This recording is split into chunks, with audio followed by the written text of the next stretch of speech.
Today is my birthday, and I get to celebrate it with the wonderful Dr. Elmer today. And today we are going to discuss Alzheimer's disease. I was telling Dr. Elmer that more and more, it's like I think things go in waves when you hear about things, and Alzheimer's seems to be a thing that I've been hearing about, a disease that I've been hearing about more and more. And one person in my family in particular was diagnosed with Alzheimer's disease just last week. And then another friend of mine, her mother was diagnosed with Alzheimer's. So what would you tell someone if they came home and one of your family members and you found out they were diagnosed with Alzheimer's? What is some tips you can give them to help fight this awful disease? Well, first of all, I think it's really important to understand what it is. Sure. And because it sounds like, some kind of virus attacked you, or of course we talk a lot about, in the media we hear that, the aluminum, you got some aluminum toxicity and other things. They're trying to link it to different things. At the end of the day, it's one of three brain degenerative disorders that are very common in our world.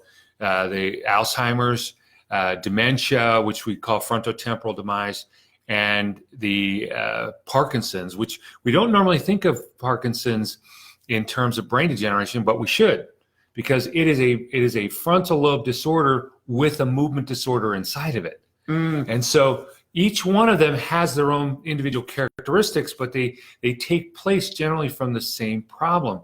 When we're growing, when we're first developing, when your kids were starting to crawl and that, they were starting to develop an opposing neurology to being a baby. When you're a baby, you're all flexed. Everything is forward. I remember when I took my son Stuart, went to change his diaper the first time, and I put him on the changing table, and his arms and legs didn't touch the bed. Now, whoa, how does that happen? And it was because everything is about that tone of the flexors, and that keeps you in that fetal, we call it the fetal position.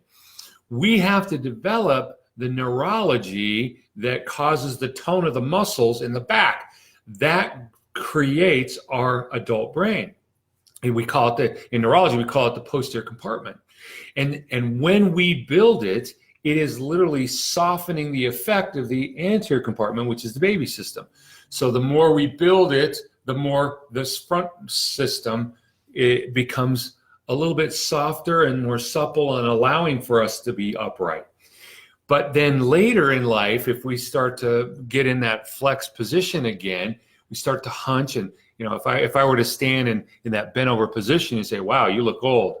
Yeah, that's old. You either look like an old person or a brand new baby. And that's actually where they're going. They're losing that posterior compartment.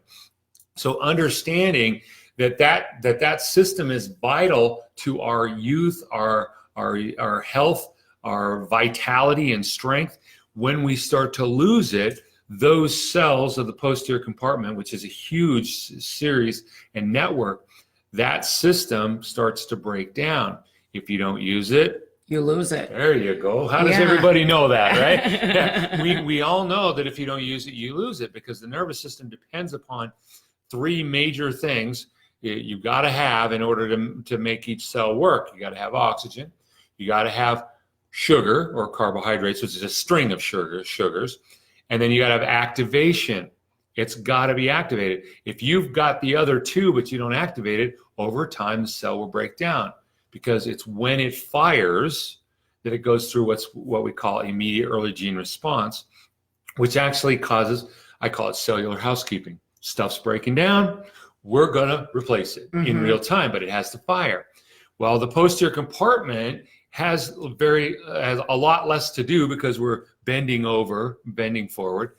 As that happens, it goes through what I call cellular mischief, right? When I was a kid, when my grandma knew, she took care of us for quite a while, and she knew if I was not to be found, I was making mischief. So she would go when the kids are quiet. That's right. When the kids are quiet, go find them. That's right. That's right. And go ahead and sweep up the destruction that they've already created. But she would go find me and get me working in the garden. and she'd kind of watch over us and give us new stuff to do. And thank goodness, because I mean, that house would have been just torn apart if it were up to my brother and I. Well, that same thing happens within those cells because they don't have a mission and marching orders. They're not being told what to do all the time. So they start to make cellular mischief, which are basically proteins that we can't get rid of. We hear this a lot when it comes to Parkinson's, right? Synuclear protein, many people have heard of that. They got synuclear proteins. It's a problem that they can't get rid of. I think it's more a problem that I can't get rid of than anything else. And if we're making those proteins, they start to fill up parts of the nervous system until eventually, normally 30 years before the tremor shows up, we wind up with a problem that we can tell, I got a digestive problem. Maybe I've got an issue in the gut with guys, maybe erectile dysfunction, because that area of nervous system is starting to fill up with these synuclear proteins. And imagine, I don't know if you remember the union strikes in Chicago when nobody was picking up the trash. That's what's happening. And so the immune system is not able to get rid of this stuff. The system is not able to break it down and get rid of it. And so it builds up, and then things start to not work. Well, that is one of the hallmarks of Parkinson's, and that synuclear protein eventually will fill up into the heart, and they'll have to start to have left shoulder pain long before the tremor shows up. That is because their heart is functioning less optimally, and so now they're getting a referral of pain, the kind of pain you would think of with a heart attack, right? They don't even know it because it's insidious. And then eventually they'll lose their sense of smell because the olfactory bulbs will fill up with those proteins, and then they don't work. And so that's the cellular mischief that happens in Parkinson's. Well, in dementia, we have Lewy bodies that get created. And so that's its cellular mischief. And then in Alzheimer's, we tend to have tau proteins. And those are the cellular mischief, and the sewage system backs up, and it doesn't function as well. It's dictated, which protein am I going to make is dictated by your genetics. Mm-hmm. My genetics, I'm likely, if I let that happen to me, if I be in that flex forward position posturally, I will tend likely to make synuclear proteins because my grandfather had severe Parkinson's. So likely that's in my genome. And so if I let it make the cellular mischief. But if I don't allow it to make the cellular mischief, if I'm constantly vigilant on working with the posture, which we'll talk about on another time. Yeah, this is so important what he's saying right now, because this stuff, many of us are predispositioned already, but there are ways that we can not get the disease and get to the final way. And gut health sounds very, very important. And I know from attending Dr. Elmer's classes, he does classes here at Wednesday nights at 6:30. He will not be doing one tomorrow, though. He is going out of town, but he is doing that. I've learned from him that you have to work on the toning, work on the balance. The balance sounds to me like another important thing to work on for the posterior. Is that what it's called? Posterior compartment. Posterior compartment. So it's important for us to really, I know Barbara, a friend of mine, that we talk about it a lot. And she's like, yeah, we got to work on our toning. I'm like, I know, right? So then every time we need to sit up a little bit straighter in the chair. Yeah. So there are ways to prevent and gut health is so key. And it seems to be, gut health seems to be getting more and more press, if you will. Yeah, we don't think of our gut, we don't think of our digestive tract as a part of the spinal system and the balance system and the posture system. But it is, because it's built that way, right? We were just talking about this just a little bit earlier, where you gain all of this stuff through crawling as a baby. And so you demand, you do activity, you're doing different kinds of crawling, 2 different major kinds of crawling, and it's demanding energy right now. It's demanding energy in the near future. So we have a strategy to make sure that we have that. We have energy stores in our bodies that we can get that. We're learning to use all of those. And then the brain learns that, well, you know what, there's a need for energy in the future because I'm going to run out.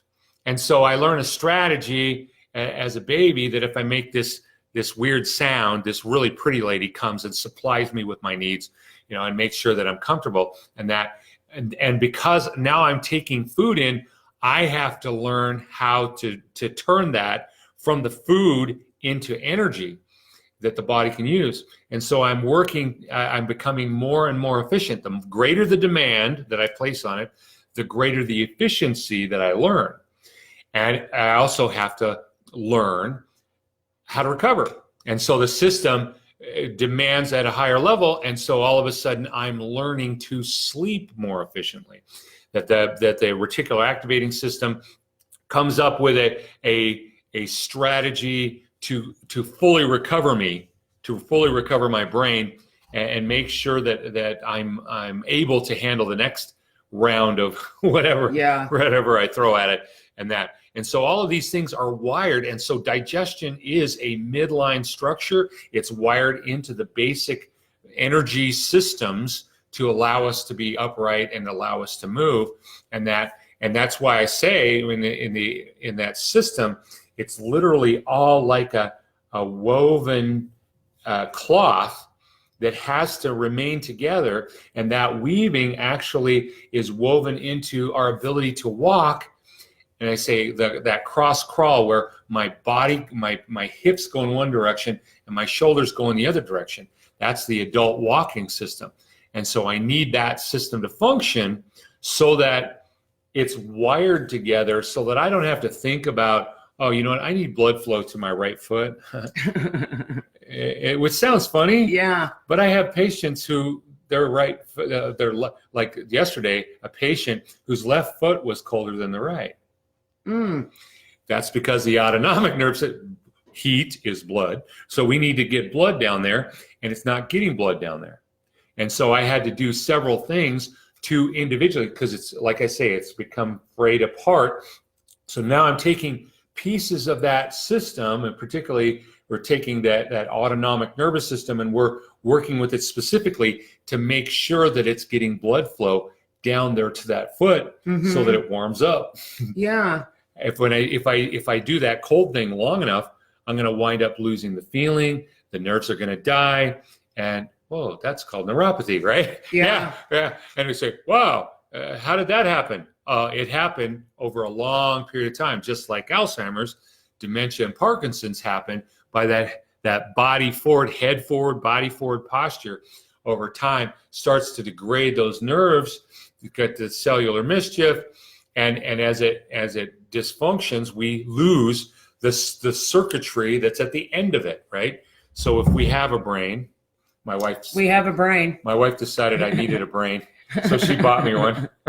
I was so grateful. So she always takes good care of me.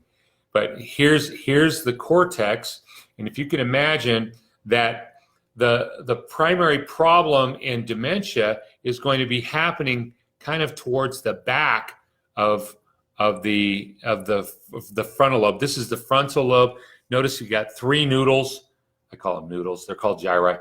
But three noodles here, three noodles. This is the temporal lobe. Three noodles here. You got three noodles here in the parietal lobe. Three noodles in the occipital lobe. And then you've got these two noodles that are straight up and down, and they divide the frontal lobe from the parietal lobe. And the one that's in the front, this part is about movement of specific areas of body. It's got a map of you. We call it a homunculus. And then we got this right here is the sensory part of the system. And it has like your tongue's down here and your face is right here. And then your hand is right here. That's about 75% of the map. And then the rest of your body goes over the top into the crevasse here. But when you have a problem, an issue with dementia, you're having a problem down in here. And this area also has to do, particularly deeper in, with your emotions. And so the dementia, one of the hallmarks of dementia is that the patient is going to be highly agitative, radical mood swings. They're going to have the loss of the executive functions relating to controlling their emotions and dealing with social issues, and that from a controlling of their internal environment. So that's dementia. Whereas Alzheimer's is more a frontal lobe problem, and so they'll get irritated because they know they forgot something, but they're not going to be radically explosive all the time, right? They might even have a meltdown once in a while, but it's not going to be like dementia. They're gonna be forgetting stuff, and it's because the area in here in the frontal lobe that they're losing. It has a lot to do with the stabilization of the body and the movement of the body, but it also has to do with thinking, and it has to do with our ability to access our memory system. Okay. When we look at this is Brodmann's area 4. That is movement. Like, let's say I move my arm. I move my right arm here, and I keep doing it, and hey, I'm waving at myself. It says a lot about me. And then in here we have what's called the supplementary motor. I mean the premotor cortex, and then the supplementary motor cortex is right out here. This part takes information from all the sensory systems and puts any movement that we might do in context of us, where we are, how we are, right? We're sitting. And so if we want to get up and walk over there, we're going to have to get up first, right? And the brain goes, well, if you want to get up, we're going to need to do this, right? It's not just getting over there. It's all the other stuff plus then there's stuff that's in the way, right? That's our environment. It takes all that information and puts any movement in context. If I want to move my arm like this, I'm going to have to get around you to get there or push through you. And so it's going to put that in context. The supplementary motor area has to do with stabilizing me when I do that. If I put my arm up here, I could fall over, right? So it is stabilizing, and what's unique about it is it's stabilizing on the same side, right? This is the left brain, the left cortex. It's going to move my right arm. Right. This is in context with my right world and my right body in the world. This is going to stabilize on the left side so that I don't fall over. It will talk to the brain on the other side and say, hey, you're going to need to stabilize that shoulder, or otherwise you're going to dislocate the shoulder when you move it. But that stabilizer system, why did I belabor that point? Because this is your working memory. So memory would be one of the first signs of Alzheimer's, it sounds like. It is definitely one of those things that we look for and say, okay, I'm losing memory. I'm losing control of that system. I feel like when I think about it, I can't remember, stuff and that. And so, yeah, it's going to be one of those issues. So it's, so I guess a thing when somebody, to me, from what I'm understanding, if somebody is diagnosed with Alzheimer's, dementia, especially the Alzheimer's, because of work in this part, it's important to keep our loved one sitting up. Try to work on their posture a little bit. Would that be? That is a basic concept that we're going to need to follow. We're going to need to make sure that they're getting a lot of uprightness. They're going to tend to want to sit. They're going to tend to want to sit in that fetal posture, and that we need them upright, but we need them moving too, because probably the biggest thing that we never capitalize on is the concept of using balance. Yes, balance. I've learned that from your classes. Because so important. That movement, I'll talk to patients and they'll say, well, I'm having trouble with my memory. I say, well, you need to get up and move. Well, they are moving. They say, I go for walks every day. I say, that's great. That is keeping what you have that you're currently experiencing. That's good. But it's not demanding that you balance. And we've got to create a system where you're pushing that balance, pushing it, making it better. And say, well, I'm old. I'm 26, right? That is not old. Right. Yeah. Okay, well, you're already dead. You might as well just, go ahead and Just go sit in a close, chair. close the casket, and we'll get on with our lives, right? What was it? Live until you die. We want to live until we die, not just. I mean, some people never truly live, which is very sad. We're going to push that system balance-wise. That means, and how do you do that? You create a balanced gym. You're gonna take a walker that you're never going to use. Okay, you're only going to use it as a cage for balance, so that you never get hurt practicing balance. You're going to back that walker into a corner in your house. That is your balance gym with the balance cage. You're gonna bring it up to the level of your arms so that you can easily rely on it if you need to, or take your hands off. This is your game to develop balance. We want to push that supplementary motor area so that it gets more and more profound. Every person who's 40 and older, which you're not there yet. I mean, that's next year. But every person who's 40 and over should have a muscle building program, because the muscles, as you lose muscle, you also lose sensors within the muscle, and they're connected to your brain, and they are the primary drive of the frequency, the level of frequency in your brain. Every person who's 50 or older should have a balanced gym and a regular system to push that. Okay. How far can we push it? Well, I'm old. I can't do that. No, you can. You can do it. You can be wise with doing it. Make sure that you never get hurt. That's why I say we're going to make this gym. You stand there. You're standing there on a bare foot, and you can barely stand on that foot. And then eventually you're standing on a pad. And then eventually you're standing on a rocker board. And then we got a whole protocol. We'll show you how to do that. We'll do a video on that whole protocol with a rocker board that I've come up with, because I do a lot of people with severe joint issues, particularly in the ankle, right? I've had quite a few who've had like a cancer in the tibia, and they've had to take the pieces of the bone out, and I have to totally rewire how they use their ankle, which is really fun. It's a game. Yeah. And we make a game of all of this, and we make it progressively more and more difficult to balance, and then you never fall. What is the number one reason for hospital visits 65 and older? Falling, 87%. Wow, 87%. It is crucial to do balance, and I've learned that. I was telling Dr. Elmer one time, my daughter played softball, and I was explaining to her about Dr. Elmer, and she said, "Oh my gosh, Mom, when Coach Streets, shout out to Coach Streets, she would be on second base playing the field, and he would have them on the balance board, and they didn't even think about the balance." And she's been doing it for years and didn't even realize she was doing it. It's high-tech stuff. Great job, Coach. I know, right? Good job. Well, we want to thank you for joining us today. Dr. Elmer and I talked, and we have about 30 videos slated for the future. We're going to sit down and slot it all out and calendar it out. Look for us every other week. And then we're going to record some of the Wednesday night classes as well. PTSD, Kelly Guidry, Peter, we're going to be doing one for you guys right around Veterans Day.